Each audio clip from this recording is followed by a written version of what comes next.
You're watching the award-winning GHS-TV, a nationally recognized student television station.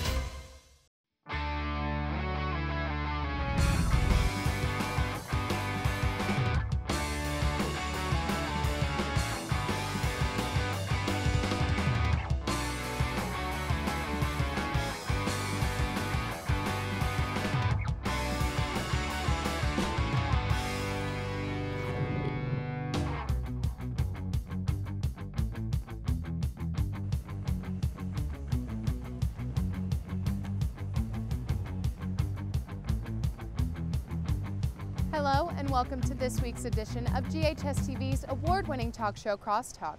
I'm your host, Scarlett Simpson. This week we are taking a deeper look at the history of Memphis and visiting local attractions that also served as a backdrop to history. And what better place to start than where it all began, the Mississippi River. This area has been a natural location for human settlement over thousands of years. Named after the ancient Egyptian capital on the Nile River, Memphis developed as a trade and transportation center in the 19th century because of its flood-free location high above the Mississippi. The first stop on our history tour is Tom Lee Park, one of the most recognizable sites along the river. I sat down with Carol Coletta, the recently appointed president and CEO of the Memphis Riverfront. Ms. Coletta, thank you so much for being on the show today. Thanks for having me. Well, when people think of Tom Lee Park, they think of Memphis in May, and they don't think of Tom Lee, the person. Who was he? He was an amazing guy because he was a levee worker, river levee worker, and saw an emergency with the M.E. Norman beginning to go down on the Mississippi. And the guy, keep in mind, did not swim, had a little skiff as a boat, so just barely a boat, and the man managed to pull 32 people out of the water from the M.E. Norman and save 32 lives in one night. I mean, it's really hard to imagine how he did it, but such a courageous man. Well, during this time period, why do you think it was especially important that Mr. Lee was recognized for saving 32 people? Well, I think particularly then and even now, it is an inequitable society we live in. It is easy to overlook the stories of black men and women. And I think the fact that he is and was African American, he would have been an easy man not to include in our book of heroes. And I'm so glad we have. Well, besides the park name, how did Memphis and the people he saved honor him? Well, first in the creation of the park, naming the park after him, and this park will be central to our plans for a transformed riverfront. So it's going to be great to see this park get better and better and better. This park actually started out, I remember, when this park was just a little sliver of land. And we were fortunate in that the U.S. Corps of Engineers needed to stabilize the bluff. And so they added a berm in the water and put fill on the berm. Benny Linderman, who at the time was the city of Memphis's public works director, had the really genius idea of adding 10 feet to that berm that the Corps had created and created this big park. So it's 1.5 miles long. It's about 400 feet wide at its widest point. So it runs right along the river, and I think most people, when they think of the riverfront, they think of Tom Lee Park. Well, Ms. Coletta, you mentioned that you're transforming the riverfront. Can you talk about the changes that you've had over the past few years and the future? Well, one big change is the addition of this dock that's behind us, which has been enormously successful, both in terms of its economic impact and bringing tourists to the city, and it's only getting better because the increase in river cruises, not just on old-timey steamships, but I mean things that are very contemporary, more like ocean-going vessels, will be heading up and down the river and will be a major stop, which is exciting. We added Beale Landing, which I think is going to be very much a town hall for our Memphis River parks. And then you're going to see some amazing transformations in the landscape at Tom Lee Park over the next 3 to 4 years. Well, why do you think it's important for people to remember and honor people like Tom Lee? Well, he's part of our history, and he's part of our heroic history. And, you know, I think one of the ways history becomes really accessible to people is through the stories of other people, right? Because then you get to compare your life to theirs. You get to say, would I have been that brave? I had a little boat going out in that big river. I don't know how to swim. I don't know these people. I mean, really, if they drown, you know, am I going to shed any tears? And I think the fact that he was so selfless in that moment calls us all to question what we would do in similar circumstances. So I think it is so fitting that we honor Tomley Park with this park, and this park particularly as it will get better and better over the next few years. Well, there are so many things that you can do at the park, such as River Fit. Can you talk about that? River Fit was a contribution the Memphis Grizzlies made to the park, and people use it all the time. In fact, I think at the end of this week we'll have new ropes on one of the stations. But it's a series of stations that are very heavily used that allow people to try different fitness activities, and you can create a routine. The other thing you see people do as part of River Fit, although it doesn't exactly occur in Tomley Park, is people run the steps up the bluff, up and down the bluff, and you'll see people timing themselves, running sets, and with trainers. It's kind of amazing. So people find all sorts of ways to use this park. You also see just a lot of walking and biking, and very soon, walking and running, and very soon we'll have bike share. We'll have 2 bike share stations at Tomley Park. So you'll also be able to come down and grab a bike and jump on the river line, which means you'll connect from Wolf River Greenway on the north all the way to Big River Crossing and over to Arkansas on the south, and then eventually to Martin Luther King Park in South Memphis. While Memphis in May is certainly the biggest event held here at the park, what other events are held here? Well, we do everything from, we've had movie nights, we've got volleyball, we have a big soccer tournament that goes on.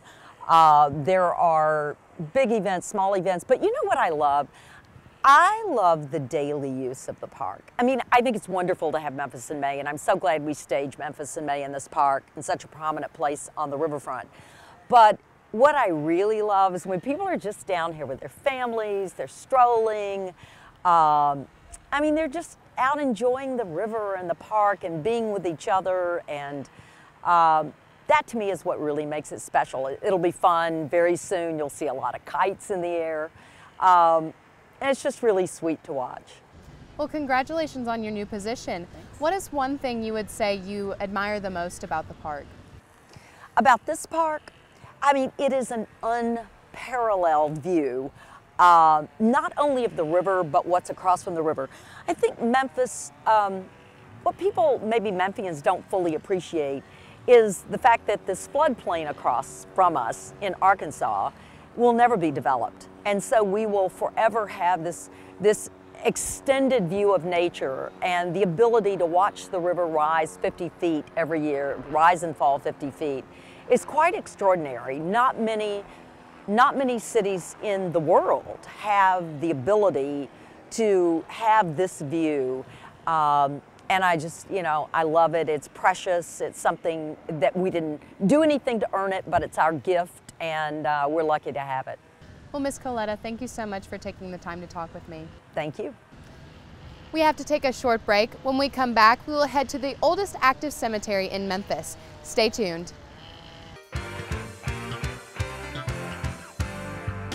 It's the one time of year when the bargains come to you.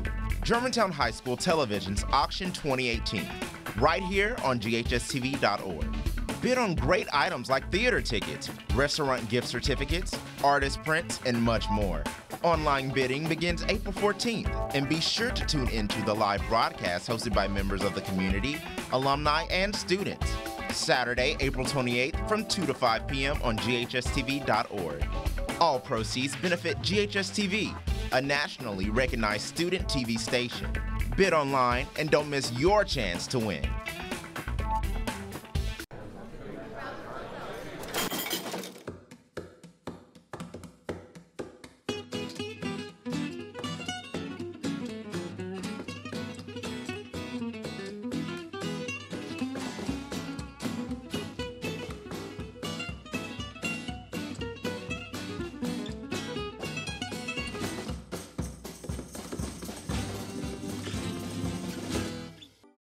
You're watching the award-winning GHS-TV, a nationally recognized student television station. Welcome back to Crosstalk. I'm Scarlett Simpson.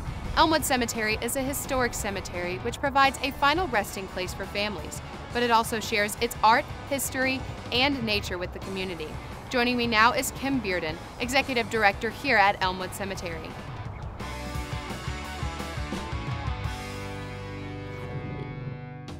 Ms. Bearden, thank you so much for being on the show today. Thanks for having me. I'm excited to be talking with you this afternoon. Well, when we talk about Memphis attractions, many people don't think that a cemetery is one, but I think that Elmwood Cemetery is different. It certainly is, and we are becoming more of a museum as each year passes. And what I mean by that is, you know, Elmwood was sort of founded as a park for the living and a resting place for the dead.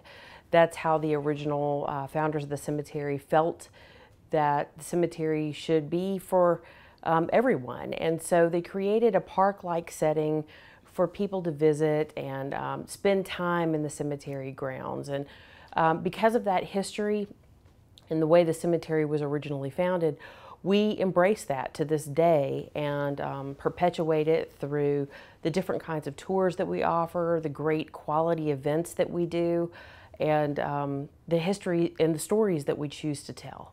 So yeah, I think that Elmwood is a cut apart. Well, the history of Elmwood began in the 1850s with 50 men and their $500. Can you talk about that? Sure. In 1852, Elmwood Cemetery was founded by 50 businessmen who decided that they wanted to reclaim the land that had been used as cemeteries in the downtown area and disinter the people who were buried there and relocate them to Elmwood Cemetery. Now, those two cemeteries that I'm speaking of were the Winchester and Morris cemeteries. The Winchester Cemetery is sort of where St. Jude is now. There's a park over there with a commemorative plaque, and that's where the cemetery was. And then Morris Cemetery was sort of downtown near where the Central train station now is. All of those people were brought over to Elmwood, and that's how the cemetery really gained its reputation as a good place for people to invest in burying their loved ones, because, you know, obviously the cemetery was going to be around for a very long time if they were accepting burials from the late 1700s and early 1800s and things like that. Well, Elmwood claims to be the final resting place for those who create Memphis history. Who are those people, and can you share some of their stories? Sure. We've got 75,000 people who rest in the cemetery. So that's 75,000 stories to tell. We like to say that everyone who's buried here has a story to offer, has something that they can share with us, something that we can learn from. And so we investigate everybody who is buried here at some point or another, and we like to tell their stories as a part of our different tours that we offer. For instance, this coming in the next couple of weeks, we've got a tour that we're offering called Scandals and Scoundrels. Now that tour is about the people who arrest here who have somewhat salacious backgrounds, maybe some interesting love stories gone wrong or lawsuits filed against one another. Some people were killed in a duel. And we like to tell their stories as a part of Memphis history, but that's just one way to tell that story. You know, we have other tours that we offer, such as civil rights tours that we do of the grounds, where you can come into Elmwood and you can visit the grave sites of very important civil rights leaders. This is especially poignant this year during MLK 50 anniversary. We have Dr. Benjamin Hooks, who is the one-time president of the NAACP for many years, Marvin Ratner, who was a partner in the first integrated law firm in the South. We have Maxine Smith, and I think everyone knows who Maxine Smith was, a great civil rights leader, especially in the Memphis area. Gosh, we've got so many other leaders of the civil rights movement buried here. And then we've got women leaders who are suffragists, doctors, lawyers. Oh gosh, we've got Memphis, many of the Memphis mayors are buried here at Elmwood. And I think almost more importantly are people who contributed to everyday Memphis life. you know, the person who might have lived next door to you who won a groundbreaking lawsuit that changed the course of Memphis history, or a person who your parents might have known who invented something that changed the lives of workers and individuals alike. In a nutshell, we feel like everybody's story is important here, and we do our best to bring a quality retelling of their life stories. Well, Ms. Bearden, Elmwood is the oldest active cemetery in Memphis area and is also on the National Register of Historic Places. What does this mean for those who work here? It's pretty important for us to uphold our National Register standing by respecting what we have to deal with here. So at Elmwood, we are a final burying ground, and we are the resting place for Memphis history. That's obviously very important. There are many parts of that. The stonework that is found here at Elmwood, we consider to contribute to an outdoor funerary museum. Inside, we've got books such as these that contain the burial information that is critical for genealogists and families alike. If we didn't have these books, we would not be able to be in business today. We're very fortunate to have those books, and we have a preservation program for that. That ties into the National Registry status, and everything that we do, we sort of approach it as a doctor, do no harm. We approach it as Elmwood Cemetery is a church. It's a place for all people. We approach it as Elmwood Cemetery is a school. There's something for everybody to learn here. It's very something to respect, something that we think about every day, and something that we don't take lightly. Well, Elmwood is also a classic example of a garden cemetery. Can you explain what this means for our viewers? Sure. When the cemetery was founded, the cemetery founders decided not to come into the grounds and level them. They did not want a perfectly level, perfectly flat cemetery. They did not come in and remove all of the trees from the cemetery grounds, but instead left a great deal of them, left the rolling hills throughout the cemetery grounds. Embraced the concept that family members were going to want to come out and plant rose bushes or azaleas, daylilies or ivy, and do that in remembrance and love of the people who had been buried there. That's what a garden style cemetery is. It embraces the nature that it is located within instead of removing that nature from the surroundings. Thank you so much, Ms. Bearden, for being on the show today. Thanks for having me. We have to take another short break, but when we return, we will go to a beautiful home-turned museum at Memphis's own Victorian villages. It's the one time of year when the bargains come to you. Germantown High School Television's Auction 2018, right here on GHS-TV.org. Bid on great items like theater tickets, restaurant gift certificates, artist prints, and much more. Online bidding begins April 14th, and be sure to tune into the live broadcast hosted by members of the community, alumni, and students. Saturday, April 28th from 2 to 5 p.m. on GHS-TV.org. All proceeds benefit GHS-TV, a nationally recognized student TV station. Bid online and don't miss your chance to win. Hello and welcome to Cable Quiz, the academic. Do you know how incredible it is to work at a TV station in high school? GHS-TV is a student-run television station. There's so many things you can do here at GHS-TV. You can be in front or behind the camera or both. You have that opportunity. There are no limits. Well, we have sports and we have news and we have entertainment. So the students here get a well-rounded view of what it's like to be in the TV field. It's my life. It's what I want to do. From all of us here at GHS-TV, thanks for starting your morning with us. For more information about the Kappa program, visit ghskappa.com or call 755-7775. You're watching the award-winning GHS-TV, a nationally recognized student television station. Welcome back to Crosstalk. I'm Scarlett Simpson. When you enter Memphis's Victorian Village neighborhood, It's like you have stepped back in time to the 1800s. One of the must-see houses is the Woodruff Fontaine House, a French Victorian mansion that is rumored to have a ghost. I sat down with Taylor Hopkins, a longtime volunteer here at Victorian Villages.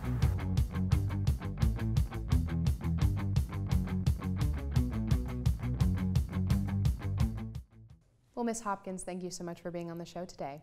Absolutely, it's my pleasure. Well, many may not know that what is now called Victorian Villages was once called Millionaire Row.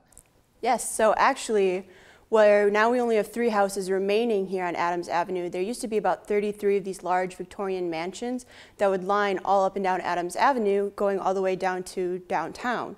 And of course, this was our first suburb of Memphis, and this is where, you know, the millionaires would live. So it's a suitable nickname in my opinion. Well, which house came first? So that's a tricky question. Of the houses that still remain here, we have 3 from the Victorian time period, but the eldest house that remains here is now the Massey House, which actually belongs to City Beautiful, and it's where they run their operations out of. Well, looking at all of the houses, they are a hodgepodge of different architectural styles. Can you talk about those styles? Absolutely. So, for instance, here at the Woodruff Fontaine House, we are Second French Empire Victorian, which mostly means we focus in on a lot of symmetry, and it's very much a northern look of the house, and it's very much a northern style. So the original builders, the Woodruffs, they were from New Jersey, and they loved that northern era versus, you know, your typical southern plantation, southern style home. So they had these amazing architects who kind of looked at northern inspiration to design our house. And they would actually even go on to create the front of the Lee House, which is next door. It's now a privately owned bed and breakfast. But that house used to have a Orleans Avenue, but when the Goyers and the Lees lived there, they wanted the Adams Avenue so they could fit in with the rest of the neighborhood. And they actually had the same architects put on that giant tower that mimics our tower. And then you have across the street the Molly Fontaine Lounge, which was actually built by our Fontaine family here in 1886. That is your Queen Anne Victorian, so it's a little bit smaller and it has much more of appearance of a dollhouse. And then 2 houses down from us, we have the Mallory Neely, and they focus in on a lot more of an Italian Renaissance feel to their house, which is also much more typical of your southern style.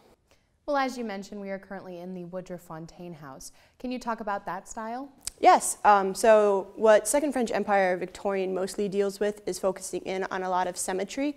So for instance, if you look around our ballroom, which we're currently in, if you divide it actually between us, everything's symmetrical from the 2 matching fireplaces, the windows on both sides of the house, the matching mirrors, and it's also why a lot of our visitors are confused as to why we have a window that leads into another room, and that's again just to focus in on the symmetry. That's also why in our foyer we have a false door that goes nowhere, to again keep in mind that symmetry.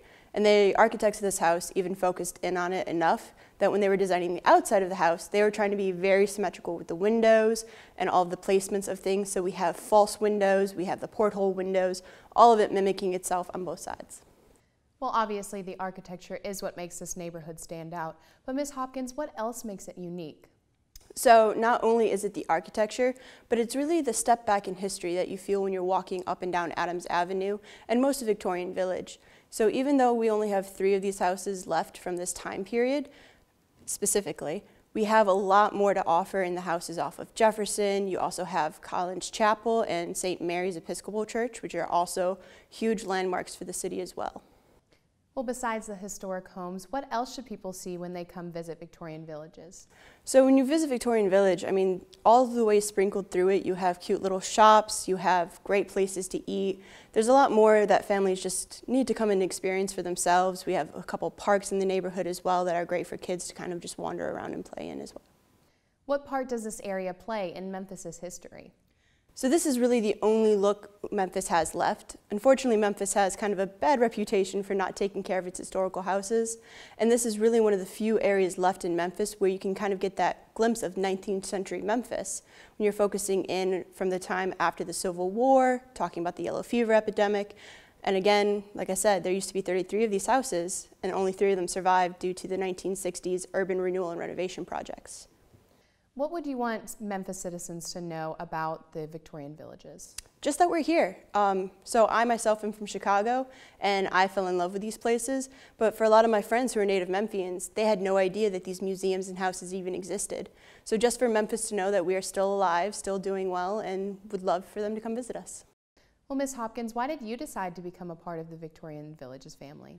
So I originally started here at the Woodruff Fontaine as an intern through the University of Memphis while I was doing my undergrad, and I fell in love with it so much that I just had to stay and help out as much as possible, and it also helps me further my career in fine arts management museum consulting.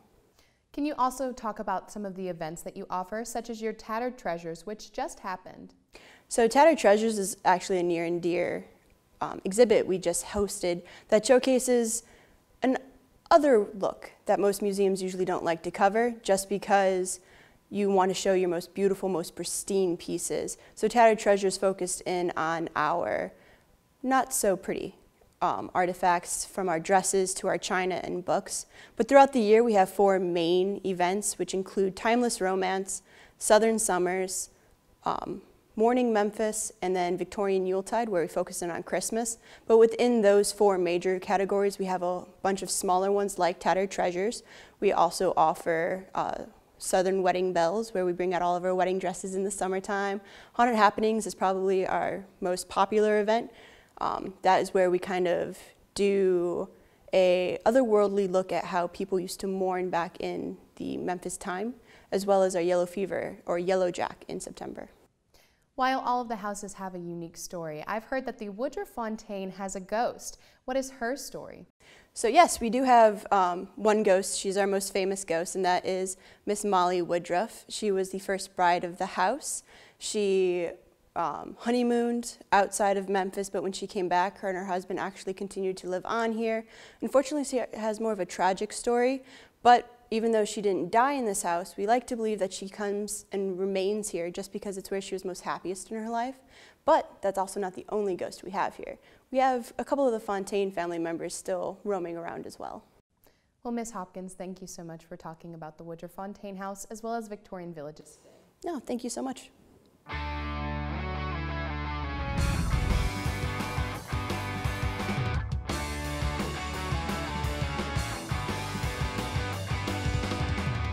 As you can see, this city has many sights and sounds that keep its history alive, and one different from any other. I would like to thank all of my guests for sharing the history of their attractions and for continuing to leave their mark on Memphis. I'm Scarlett Simpson. From all of us at GHS-TV, thank you for watching Crosstalk, and I hope to see you again.